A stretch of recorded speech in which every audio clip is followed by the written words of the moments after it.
So students, welcome है आपका next series के अंदर। इससे पहले मैं केमिकल बॉन्डिंग के 5 पार्ट को अपलोड कर चुकी थी। लास्ट कॉन्सेप्ट मैंने आपको लुईस थ्योरी का बताया था।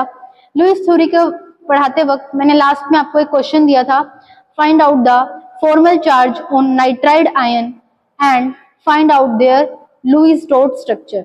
होपफुली आपने वो स्ट्रक्चर को ट्राई किया होगा, और नहीं किया है तो आज मैं आपको यहाँ पर करवाऊंगी। वीडियो को शुरू करने से पहले मैं बताना चाहूंगी, मैं हूँ एजुकेटर सिमरन जैन, जिसने यहाँ पर आपकी केमिकल बॉन्डिंग सीरीज को स्टार्ट किया हुआ है। ये सीरीज आपकी सभी एग्जाम के लिए हेल्पफुल है, स्पेशली नीट जेईई एस्पिरेंट्स के लिए बहुत हेल्पफुल है। ये सीरीज को मैंने बहुत ही आसान भाषा में और एनसीईआरटी को कवर करते हुए बनाया है। So let's start. यहाँ पर देखिए, मैंने लास्ट में आपको ये वाला क्वेश्चन दिया था, find out the Lewis dot structure of N3 ion, nitride ion and find out the formal charge.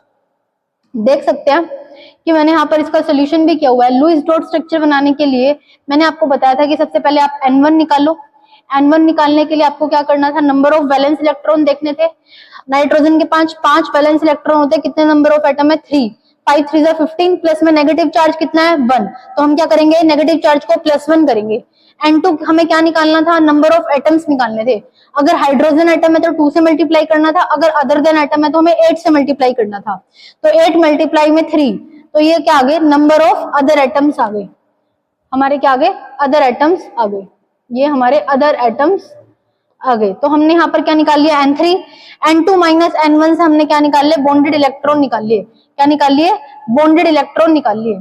ए क्या है, नंबर ऑफ बॉन्ड्स। हमारे नंबर ऑफ बॉन्ड्स कितने निकल कर आए हैं, अगर मैं बॉन्डेड इलेक्ट्रॉन को 2 से मल्टीप्लाई करी हूँ तो यहाँ पर क्या निकल जाएंगे मेरे bonds, N4 N1 minus N3, ये मेरे अनशेयर्ड इलेक्ट्रॉन निकल गए। और नंबर ऑफ लोन पेयर कितने निकल गए, 4। तो हमने इसके स्ट्रक्चर को कुछ इस तरीके से ड्रॉ किया है। तो ये लुईस डॉट स्ट्रक्चर का फॉर्मूला था, जो कि हमें स्ट्रक्चर बताना सिखाती है। अगर मैं इस पे फॉर्मल चार्ज निकाल लूं तो फॉर्मल चार्ज निकालने का क्या फॉर्मूला था, number of valence electron minus number of lone pair electron minus 1/2 number of bond pair electron. Nitrogen पे वैलेंस इलेक्ट्रॉन कितने हैं, 5, 4 क्या है उसके लोन पेयर इलेक्ट्रॉन, माइनस 1/2 और 4 कितने हैं उसके बॉन्डेड इलेक्ट्रॉन। तो इसका चार्ज कितना आ गया, -1। सेकंड वाले पे कितना आ गया, 1, और इस वाले पे कितना आ गया, -1। होपफुली ये वाली टॉपिक आपको क्लियर हुआ होगा, मैंने डिटेल में आपको पढ़ा दिया था। अगर आप इसका स्ट्रक्चर ये वाला बनाते हैं, कुछ स्टूडेंट्स इसका स्ट्रक्चर ये वाला भी बना सकते हैं, तो ये वाले स्ट्रक्चर में भी कोई दिक्कत नहीं है। बट यहाँ पर जब आप नाइट्रोजन का चार्ज निकालेंगे तो वो कैसा चार्ज आएगा, वो -2 चार्ज आएगा।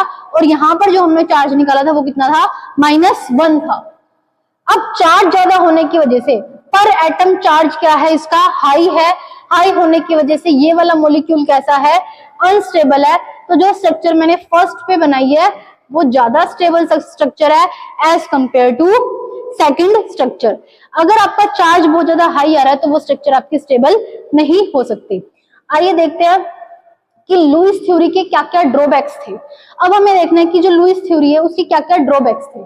अब मैं आपको लुईस थ्योरी बताना चाहती हूँ। बेसिकली जो आपकी लुईस थ्योरी है वो इलेक्ट्रॉनिक स्ट्रक्चर के बारे में बताती है। वो कभी भी आपको शेप के बारे में नहीं बताती, आपको ज्योमेट्री के बारे में नहीं बताती, आपको कभी भी बॉन्ड एनर्जी के बारे में नहीं बताती। इस वजह से इस थ्योरी को हमें क्या कर दिया गया, डिस्कार्ड कर दिया गया। और जो नेक्स्ट थ्योरी आई हम उसको बोलते हैं विबर्टी theory.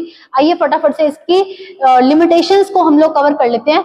It is not applicable to the odd electron species. ऐसे मॉलिक्यूल जिनके वैलेंस शेल के अंदर या जिनके टोटल इलेक्ट्रॉन्स कैसे आते हैं, ओड इलेक्ट्रॉन्स आते हैं, ये जो थ्योरी है ये उनके ऊपर एप्लीकेबल नहीं है।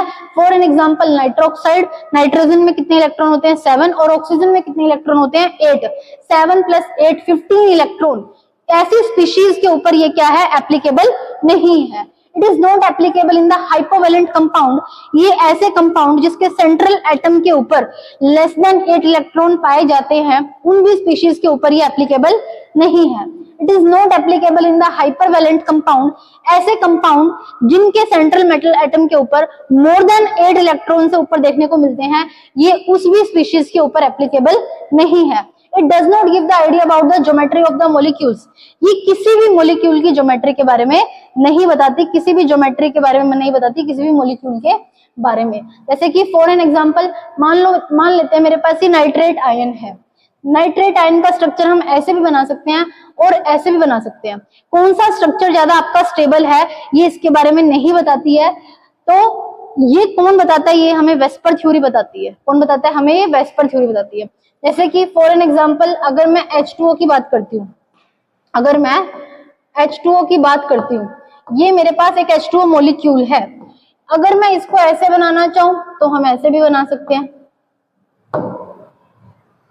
तो हम लोग क्या कर सकते हैं? इसको ऐसे भी बना सकते हैं और हम इसको ऐसे भी बता सकते हैं।